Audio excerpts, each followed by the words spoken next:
What's up, guys? Welcome to our channel, Honest Hockey Takes. I am Howin. And I'm Scott. And today we got something special for you guys. We're going to be starting something new called Fantasy Fridays, in which every single Friday we're going to upload a video, and it's going to be related to fantasy hockey because we know a lot of you guys have shown interest in fantasy hockey, and we wanted to have at least one day of the week where we focused on that for you guys. Today, we'll be talking about the buy low candidates. So essentially players that are not performing to their standards right now, but will pay dividends in the long term. Yeah, so there's been a lot of players that are really talented this year and have had really good seasons in the past, and they've really struggled out of the gate this year. Some of them have been really bad. So we're going to give you each 5 players that we think are worth targeting right now or trading for. Alrighty, Hohen, take us away here. So my first player would be Elias Lindholm. Elias Lindholm only has 0 goals and 2 assists so far. And we all know that this guy is the number 1 center on this team. I know Kyrou, as of right now, has overshadowed this player. But we all know that Elias Lindholm is going to come back and he's going to be the number 1 center that we all know that he is. He's a terrific goal scorer. He is a terrific power play specialist. The guy had 40 goals last year and doesn't have a goal? No. Oh, man, that's actually insane. I didn't Get even him know he now was that bad. before it's too late. Yeah, that is a great target for sure. Jeez, that's brutal. First off here, I have Timo Meier from the San Jose Sharks. And honestly, much like Elias Lindholm from Hohen here, this guy could have been goalless. But thankfully, last night, he got his first goal of the season after taking 50 shots. It's kind of insane. So Timo Meier has played 10 games because they started early when they were playing in Europe this year. And in 10 games, he only has 1 goal and 3 assists for 4 points. This is not the type of production you expect from a player as talented as Timo Meier. This guy has shown in the past he can be just about a point per game player, and he shoots the puck so much, as well as throws the body and gets hits. So for category leagues, this guy is great, and for points leagues, he's amazing too, so you can't really go wrong. I would definitely go out of my way to try to trade to get Timo Meier. Agreed. One of the stat I really like about Timo Meier is if he's not scoring, at least he's a volume shooter. He shoots a lot at the net, which I like about him. So if you're playing a league where shots count 0.25 points per shot, I mean, that's pretty valuable. It adds up quick. Good floor for the player. Good floor. But that brings me to my next player, and that would be Jordan Kyrou from the St. Louis Blues. Jordan Kyrou, as of right now, has 1 goal. That's it. And we know he's not going to stay at this pace. Come on. I mean, Jordan Kyrou is just too talented. He's a quick player. Super, super quick, super fast. I watched this guy play last weekend in real life.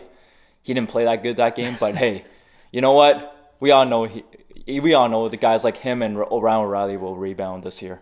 You're not talking him up very well there. Jeez. Not playing very well. You're not selling this guy to anyone here, man. I mean, this guy got almost 70-some points last year? Nah, that's the thing, right? This is a guy who was basically a point per game last year and was okay in the playoffs. So, I mean, you wouldn't expect him to fall off this season so hard, and you have to assume eventually he's going to get it going. Yeah. I mean, don't get me wrong. I do expect him to fall off this year, in terms of dip this year. A step back. A step back. But I don't expect him to dip to 1 goal in 7 games. And 1 point. 1 point. In 7 games. So it's not 7 games. It is how many games it is. It is just 1 goal. So my next player I have on this list of players you should go try to get is Moritz Seider. Now, this is a player who is very popular. I swear everyone I talk to absolutely loves Moritz Seider. But you know what? I think the temperament on this might be a little down right now because this guy has started with 7 games and he's only gotten 1 assist.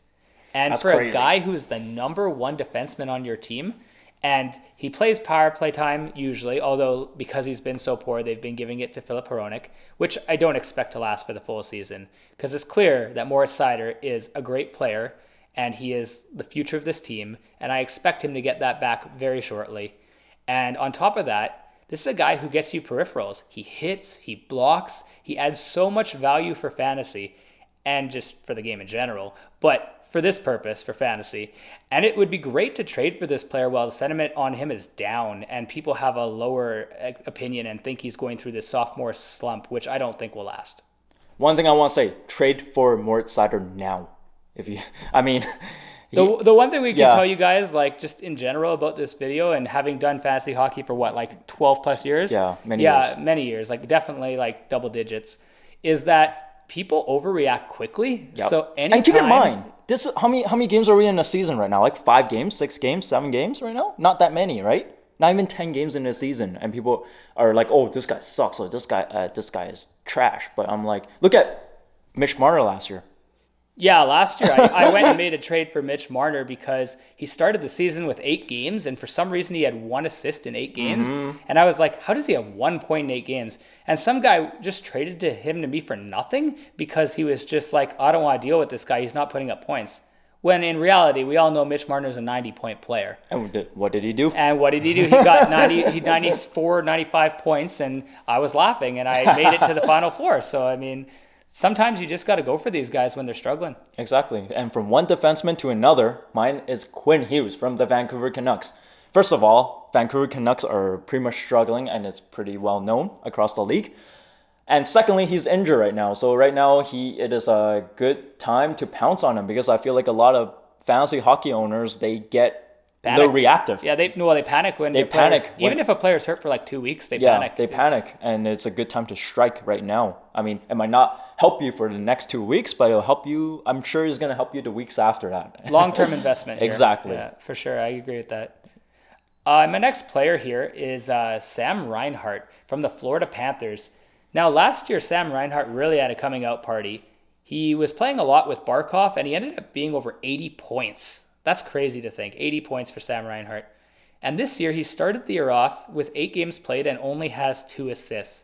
But clearly, the talent is still there. He's a young player. He's playing with other really good players in that Florida top 6, and he's still getting power play 1 time all the time. This power play is a pretty good power play historically for Florida, at least in the last 2-3 years. And he's going to get so many opportunities and so many points. And don't let the fact that he started with only 2 points in the first 8 games persuade you to just dump him. If you have him, hold on to him. And if you don't have him, go out and try to offer lowball someone and try to get this player. Yeah, I mean, Sam Reinhart has also good peripherals as well. He can hit, he can use his body, he hits, and he does, and obviously he shoots and he can score goals. So playing on power play 1 is a no-brainer. Take him.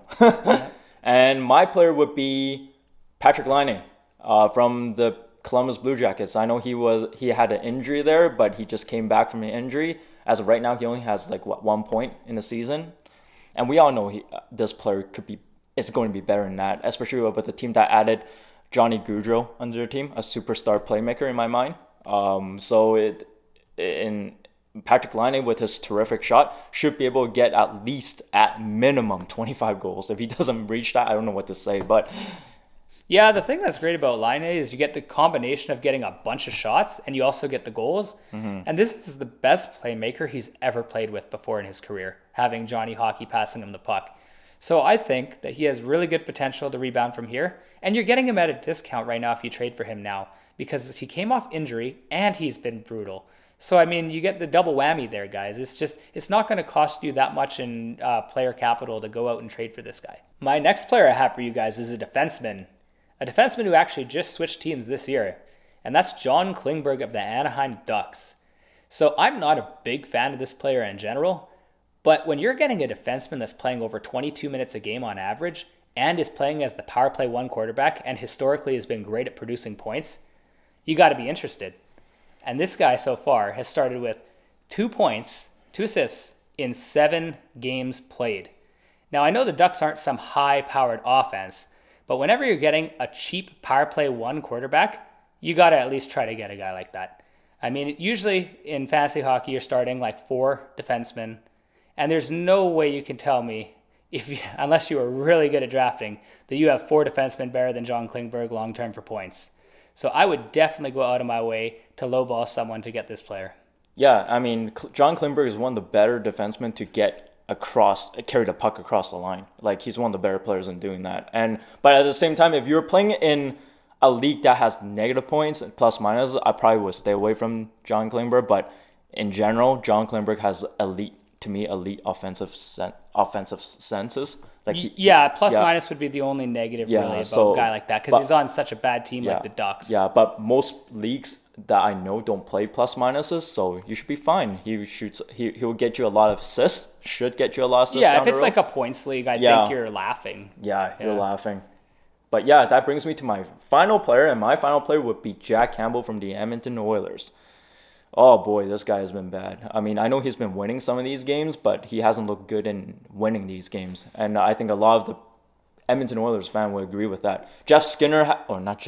Stuart Skinner has been playing better than him, and that's pretty sad. By a lot. And this guy's getting paid, what, $5 million a year versus Stuart Skinner is getting paid, what, minimum hockey minimum. So it's he needs to pick it up. But the thing is, Edmonton Oilers is projected to be a winning team this year, probably in the top 3 in the Pacific Division this year. So it's pretty safe to, and win categories and wins for goalies are very important.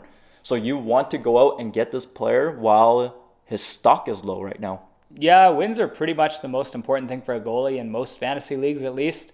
And Jack Campbell, the thing that he has going for him, other than being on a team that wins a lot of games like the Oilers with a high-powered offense, is that he is getting paid so much money that even if Stuart Skinner is like a little bit better than him, there's no way they're going to cancel him out, because they've just signed him to that money. He's getting $5 million a year.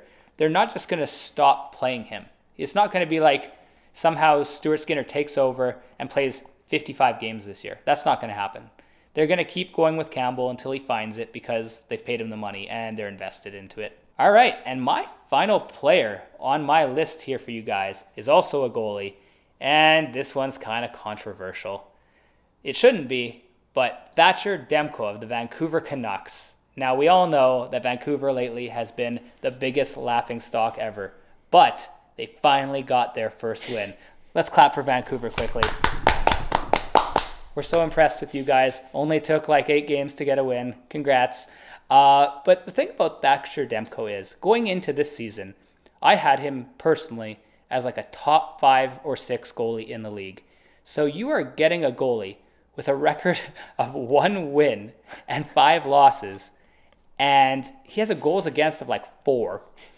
Okay, so he's been trash, but he has all the potential in the world to bounce back. And even if this team isn't great, say they're just an average team for the rest of the year, he is still going to probably finish as a top 10 to 15 goalie in the league.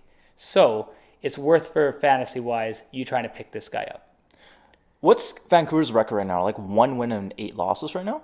1 win, 7 losses. 1 win, 7 losses. I think we all know that this is not going to keep up throughout the season. They're a bad team. They're a bad team right mental. now. It's mental. They're not that bad on the ice. They're not that bad. I mean, it's good that they finally won their game today. Hopefully, we'll see what they do with that win today. But they almost choked it again, because this is all a mental block for these guys. Yeah. So now that they won this game, finally, I hope it will help them down the road, and it will help, more importantly, help some of the players, especially Thatcher Demko. We all know Thatcher Demko is elite. So he is an elite goalie. But the thing is, I feel like the defense is it's a little bare right now, but hey. Yeah, no, give this guy a chance, guys. Yeah. You might win a league because of it, honestly. Yeah, once right now they have Quinn Hughes injured. They got, who else they got injured? Tucker Pullman injured, and Travis Dermott injured. Once these 3 comes back from the injury, their defense is going to look way, way, way better. Yeah, this is pretty much the worst product of the Vancouver Canucks you're going to see all year. It really can only go up from here anyway. Yeah. So this is our list of players of buy low candidates. Drop a comment in the comment section below on other players that you feel should be in the buy low candidates. But until next time, we'll see you in the next video. See you guys.